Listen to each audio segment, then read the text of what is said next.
Our speaker today, we just sat and talked a whole lot about how Kiwanis Club works to help the children of the world. Our speaker today totally exemplifies that. He's been with the Kingsport City School System for over 25 years. He currently serves as Assistant Superintendent in charge of Administrative Services since 2016. He previously served as the Kingsport City Schools Chief Administrative Officer. He was a 4th and 5th grade teacher at Kennedy, and he's Associate Principal at Jackson. He has a Bachelor of Science in Communication and a Master's in Education from Milligan, an Educational Specialist degree, and a Doctorate in Educational Leadership and Policy Analysis from ETSU. He's been married to his wife, Annette, for 28 years. Annette is a teacher at John Sevier Middle School. He has 2 children who went through the Kingsport City School System and are grown and out of the house now. But I said last week that sometimes we get to introduce people we know that are truly good character. Andy is one of those, just like the 2 fellows I introduced last week. So would you please help me give Dr. Andy True a big Kiwanis welcome?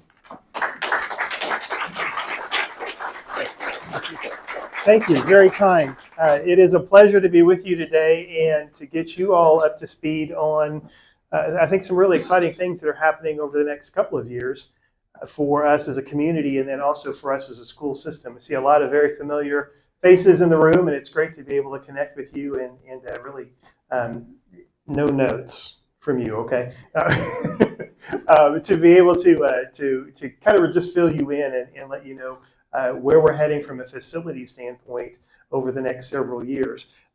And we talk a lot about in our school district about what we believe and what we really guides us from a mission and a vision standpoint.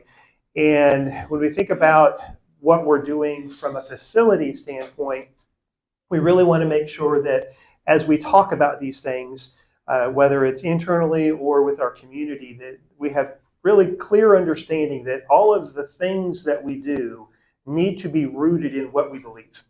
And it all goes back to a couple of, we call them our guiding tenets, our mission statement, our core values. And so when we think about things like how we teach or how we allocate resources or how we support our students, or in this case, how we develop our learning environments, it all needs to really come back to what is our mission, what do we believe as a school system. And so when we think about what do facilities look like in the long term, it really comes back to, are we doing things that ensure our students are successful? Are we giving them the environments so that when they leave us, they are best prepared based on, in this case, again, our learning environments, it best prepares them to be successful in the long term? And is it based on our core beliefs on the things that we value as a district? And so when we think about our facilities and where we're going with that, it has been a really exciting process over the last several years to work hand in hand with the city of Kingsport to develop kind of what that vision looks like. And I think that has hopefully put us in a great position to be successful in the long term, is because it's not the school system doing something. It is the school system, it's city government, it's our community all working together with that collective vision, understanding that we are all successful and will be successful based on the work that has happened in Kingsport for the last century. And so, really standing on the shoulders of the people that came before us, how do we continue that legacy collectively that we have developed as a community over the last 100 years to take us forward into the next 100 years and these next few generations? So just kind of to give you a little bit of a quick background on the facility process, this goes back to facility planning and work that was done all the way back into 2016, where we wanted to step back and look at what were our environments like, working again internally and also with the city to say, okay, how do we plan in the long term? Kingsport is changing, Kingsport is growing. How do we best meet the needs of students that aren't here yet? How do we best meet the needs of our current students? Knowing that our schools, which we're so grateful to our community for supporting them with the resources to maintain them, but our schools are on average over 70 years old. They're in great shape. It's not that they're old because of the age. It's schools were not designed 70 years ago to educate students the way that we educate them and support them now. So how do we create those learning environments now in a physical way that educates them and prepares them in our current environment? And so looking at all of those things together, how do we deal with growth in the city? How do we deal with our conditions? And we talk about classroom adequacy. How do we ensure that students at this school are getting the same experience as a student in that school, that the facilities themselves are equitable across the district? That led us to 4 outcomes of the facility study. Again, started in 2016. We refreshed it in 2023 so we could, again, as the city continued to grow, we wanted to make sure we had good information, current information, and make facility plans.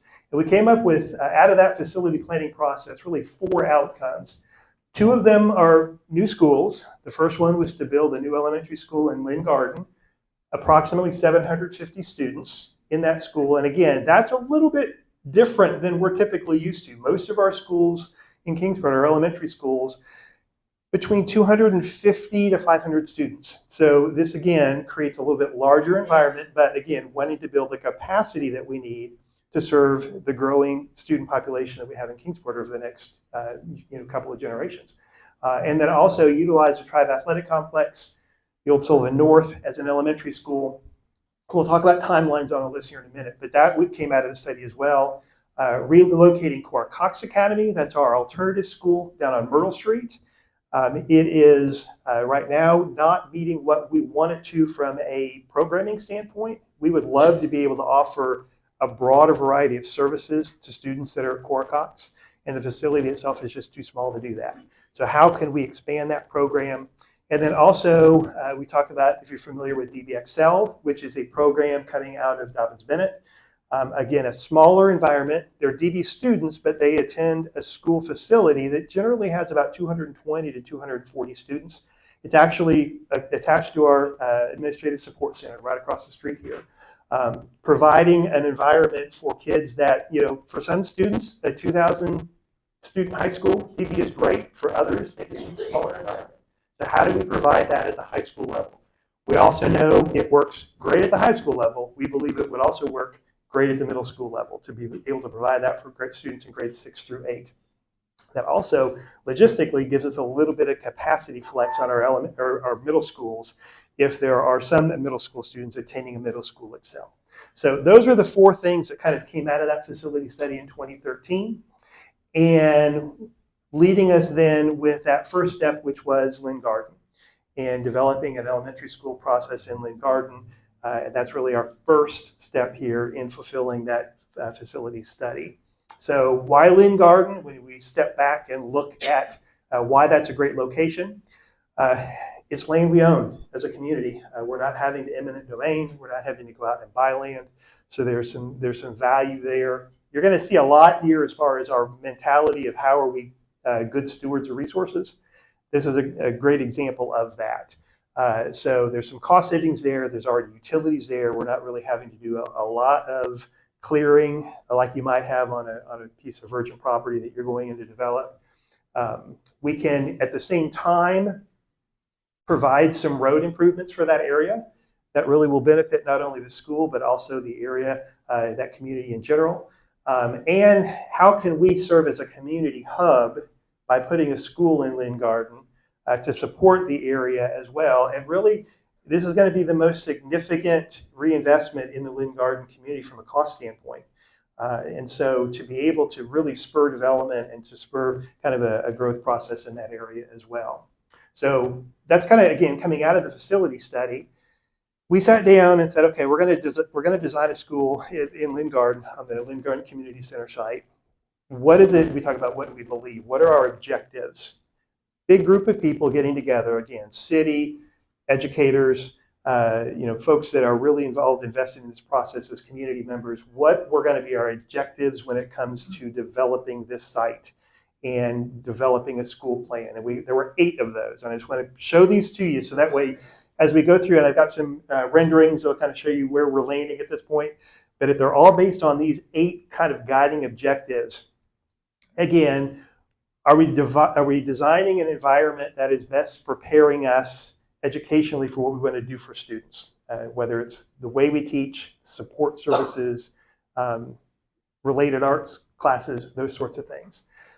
How can we support high quality teaching and learning across all grade levels, especially for our youngers when they're building those foundational skills? How do we have flexible classroom spaces? Because again, think of great schools, but think of your Kennedy and your Roosevelts, individual classrooms. They're generally fairly small. You go in a classroom, you're in the classroom. That's not really how we teach anymore. There's a lot of flexibility. We want to have groupings so we can move kids around for different purposes. So are we designing things in that mindset when it comes to this new school? You're going to hear a lot today and as we move forward. Are we developing and designing a building that is not just for school day? I'm going to say that over and over and over again. This is not a building that's designed just for use between 8:30 and 3:30. It is designed very purposefully to be a community hub outside of those hours as well. And I'll show you some examples of why we've done that and how we've done that. Is it safe? Obviously, school safety is a huge deal right now. It's priority one when students and staff are in the building. Not only is it safe, but are we moving people around in the space appropriately? Again, we'll show you some design elements of that. Is it going to fit well in Lynn Garden? Is it going to be a positive impact on Lynn Garden and not a negative impact on Lynn Garden? So there's a lot of thought on that. Obviously, is it efficient from the way we design? And is it cost effective?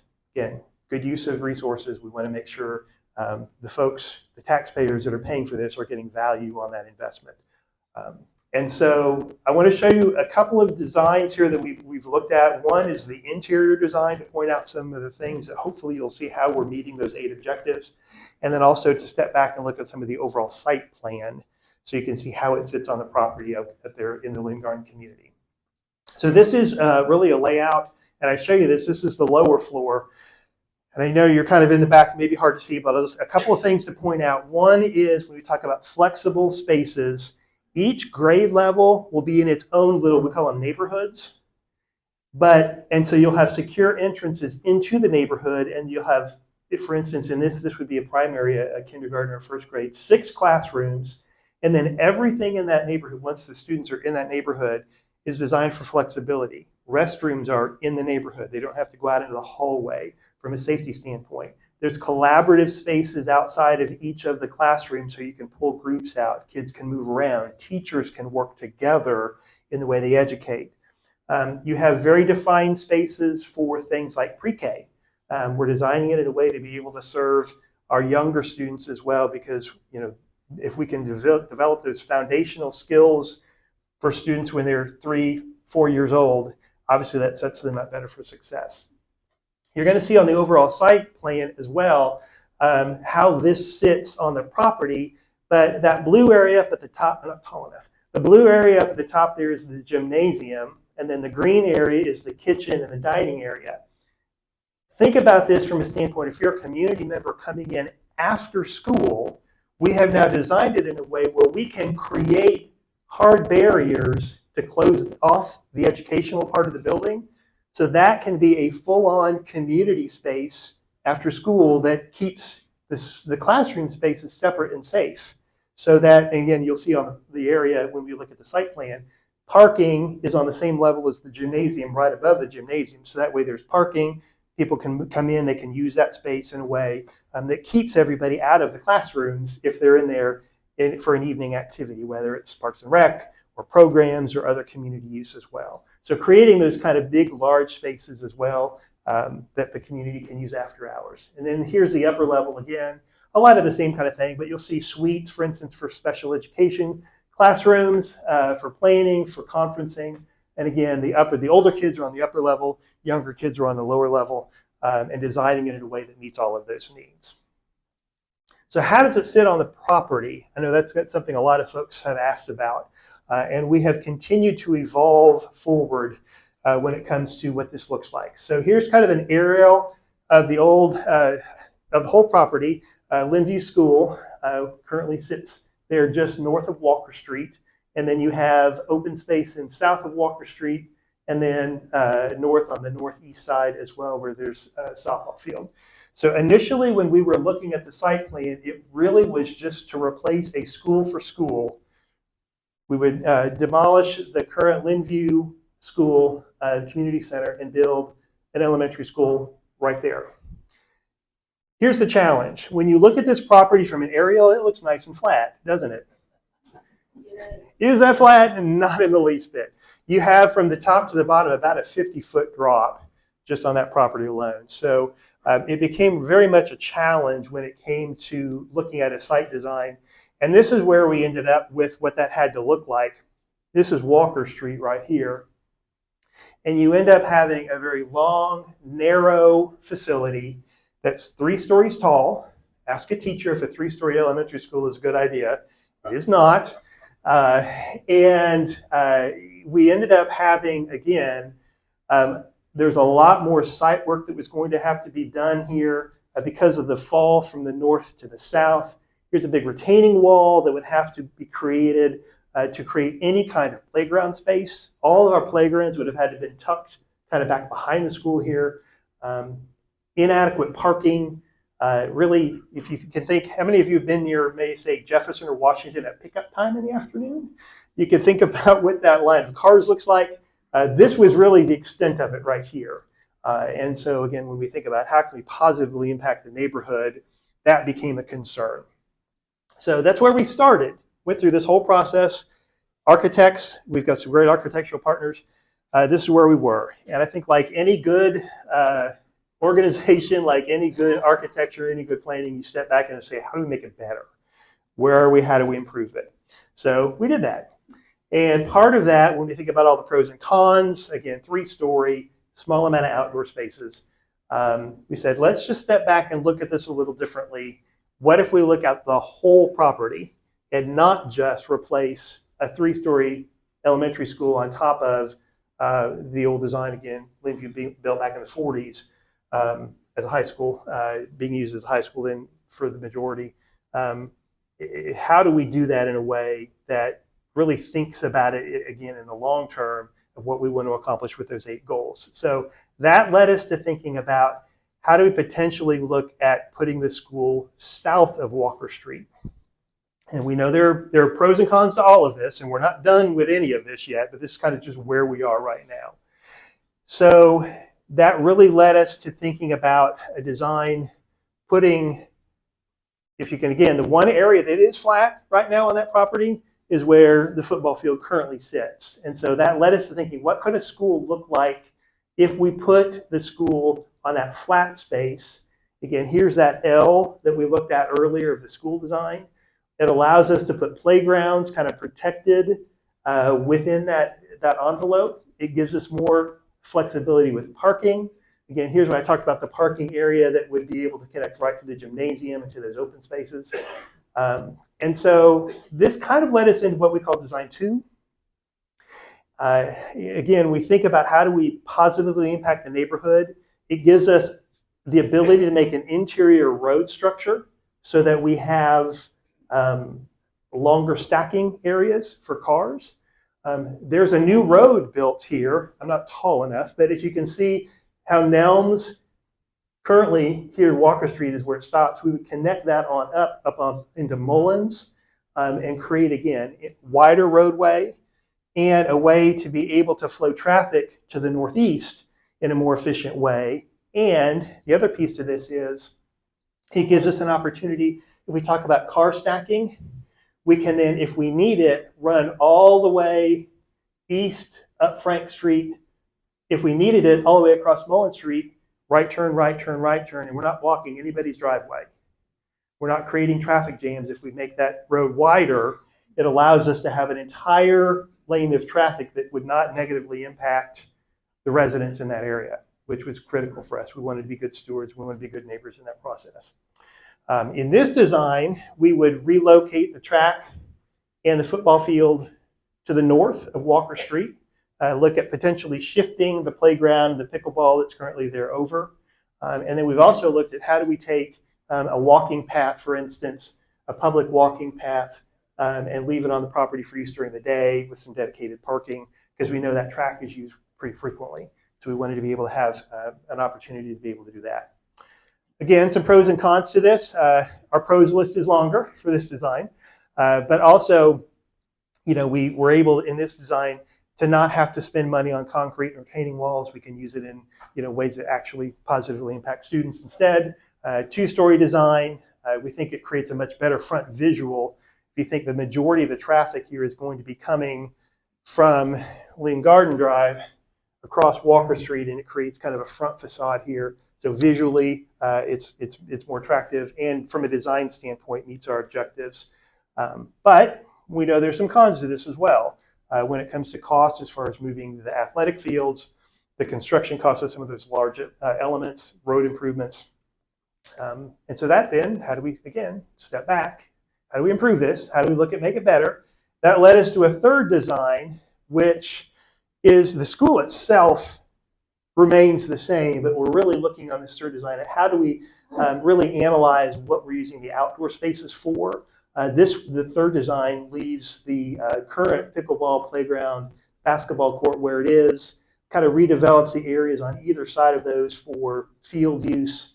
A lot of conversations with the city, again, lockstep with us all along the way when it comes to what the needs are from a Parks and Rec standpoint. So that kind of led us to that as a third design. And again, give you kind of a couple aerials of what this would look like. You can see, again, the school basically remains the same. We're not to a design piece on the school, we're just really at schematics, but kind of let you see how that lays out and then how the field areas above would look like. Again, some pros and cons to this one as well. Here's a look coming to you from the west of what the front of the school would look like, just structurally. The colors, again, represent the different parts of the building like we're in that other drawing. But it kind of gives you a long view looking from the west of what the school could look like. Pros and cons, again, I think we look at improved play areas. We're able to fence in the areas from a safety standpoint, a dedicated walking path, that we've got parking at some of those play areas. One of the things we're going to continue to talk about when we talk about timeline is what does that area outside of the school footprint need to look like? So we talk about the school, likely the school site remaining the same here, but the conversations we want to have about the other spaces are things we're going to continue to talk about over the next year and a half to make some decisions on what the fields look like, what those outdoor spaces need to be. Really conversations with the community, with Parks and Rec, with the city master plan, having those conversations so that way we can have the best plan moving forward for the community. So we feel good about kind of where we are at this point. I want to show you a little bit of the timeline so you'll kind of have an understanding of where we're going on that. The site work that needs to be done really all drives us to a completion date of August 29 is when we're looking at having the school open. Concurrently with that, Kennedy and Roosevelt would close. So we would go from, at that point, 8 elementary schools down to 7. Again, why Lynn Garden? It gives us the ability to sunset Kennedy and Roosevelt as elementary schools. And then working backward from that to do the site planning, there's about a 2-phase process to do all of the site work. We would look to, and also when, again, partnership with the city, when is the funding going to be available and making sure that we're planning this appropriately from a funding availability standpoint. School site construction would start summer of 27. Again, that gives us about a 2-year window to be open in 29. And then looking forward from that, we talked earlier about the North Elementary School. That target date would be fall of 31. So we would open Lynn Garden in 29, North Elementary in 31, and then when the North Elementary opened in 31, we would close Jackson. So that again takes us from 8 elementaries in the long term down to 7 and allows us to sunset Kennedy, Roosevelt, and Jackson as elementary schools. I've tried to go super fast because I know you guys are on a time frame. So our next steps really are having conversations like this, making sure our community is aware of what kind of the current plan is. We're going to be having some information sessions so that community can provide us input. Again, we talk about the next 12 to 18 months, deciding what some of those exterior areas need to be. What is the programming? What are our goals?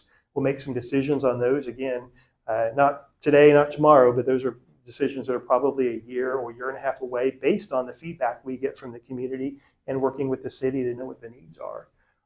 That's really how we'll spend the next few months, as well as working through other types of design process with the architects. Again, that we'll hopefully have kids in this building in the fall of '29.